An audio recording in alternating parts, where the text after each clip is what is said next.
Tuck Everlasting, Chapter 12. The sky was a ragged blaze of red and pink and orange, and its double trembled on the surface of the pond like color spilled from a paint box.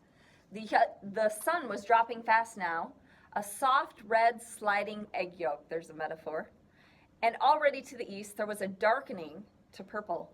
Winnie, newly brave with her thoughts of being rescued, climbed boldly into the rowboat. The hard heels of her button boots made a hollow banging sound against its wet boards, loud in the warm and breathless quiet. Across the pond, a bullfrog spoke a deep note of warning. Tuck climbed in, too, pushing off and settling the oars into their locks, dipped them into the silty bottom in one strong pull. The rowboat slipped from the bank then, silently, and glided out, tall water grasses whispering away from its side, releasing it. Did you catch all the personification there? The bullfrog spoke, the weeds are releasing them, whispering. Here and there, the still surface of the water dimpled and bright rings spread noiselessly and vanished. Feeding time, said Tuck softly, and Winnie, looking down, saw hosts of tiny insects skittering and skating on the surface.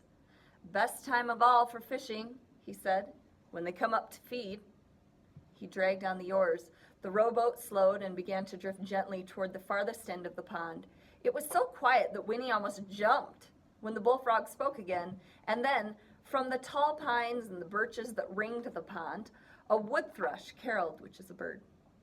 The silver notes were pure and clear and lovely. Know what that is, all around us, Winnie? Said Tuck, his voice low. Life, moving, growing, changing. Never the same 2 minutes together. This water, you look out at it every morning and it looks the same, but it ain't. All night long it's been moving, coming in through the stream back there to the west, slipping out through the stream down east here. Always quiet, always new, moving on. You can't hardly see the current, can you? And sometimes the wind makes it look like it's going the other way, but it's always there. The water's always moving on, and someday, after a long while, it comes to the ocean. They drifted in silence for a time. The bullfrog spoke again, and from behind them, far back in the reedy secret place, another bullfrog answered. In the fading light, the trees along the banks were slowly losing their dimness, flattening into silhouettes clipped from black paper and pasted to the paling sky. The voice of a different frog, hoarser and not so deep, croaked from the nearest bank. Know what happens then? Said Tuck. To the water? The sun sucks up some of it right out of the ocean and carries it back in the clouds, and then it rains. And the rain falls into the stream, and the stream keeps moving on, taking it all back again. It's a wheel, Winnie. Everything's a wheel, turning and turning, never stopping. The frogs is part of it, and the bugs, and the fish, and the wood thrush, too, and people, but never the same ones, always coming in new, always growing and changing, and always moving on. That's the way it's supposed to be. That's the way it is. The rowboat had drifted at last to the end of the pond, but now its bow bumped into the rotting branches of a fallen tree that thrust thick fingers into the water. And though the current pulled at it, dragging its stern sideways, the boat was wedged, and it could not follow. The water slipped past it, out between clumps of reeds and brambles, and gurgled down a narrow bed, over stones and pebbles, foaming a little, moving swiftly now after its slow trip between the pond's wide banks. And farther down, Winnie could see that it hurried into a curve around a leaning willow and disappeared. Now, he got the boat stuck on purpose, kind of by a fallen log. He's using it as a way to explain something. It's a visual to explain something to Winnie, okay? It goes on, Tuck repeated, to the ocean. But this rowboat, it's stuck. If we didn't move it out ourselves, it would stay here forever, trying to get loose, but stuck. That's what us Tucks are, Winnie. Stuck, so's we can't move on.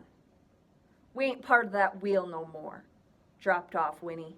Left behind. And everywhere around us, things is moving and growing and changing. You, for instance, a child now, but someday a woman. And after that, moving on to make room for new children. Winnie blinked, and all at once, her mind was drowned with understanding of what he was saying. For yes, even she would go out of this world willy-nilly someday, just go out, like a flame of a candle, and no use protesting. It was a certainty. She would try very hard not to think of it, but sometimes, as now, it would be forced upon her. She raged against it, helpless and insulted, and blurted at last, "I don't want to die." "No," said Tuck calmly, "not now. Your time's not now. But dying's part of the wheel, right there, next to being born. You can't pick out the pieces you like and leave the rest. Being part of the whole thing, that's the blessing. But it's passing us by, us Tucks. Living's heavy work. But off to one side, the way we are, it's useless too. It don't make sense. If I knowed how to climb back on that wheel, I'd do it in a minute. You can't have living without dying. So you can't call it living what we got. We just are. We just be. Like rocks beside the road." Tuck's voice was rough now, and Winnie, amazed, sat rigid. No one had ever talked to her of things like this before. "I want to grow again," he said fiercely, "and change. And if that means I got to move on at the end of it, then I want that too. Listen, Winnie, it's something you don't find out how you feel until afterwards. If people knowed about that spring down there in Tree Gap, they'd all come running like pigs to slops. They'd trample each other, trying to get some of that water. That'd be bad enough.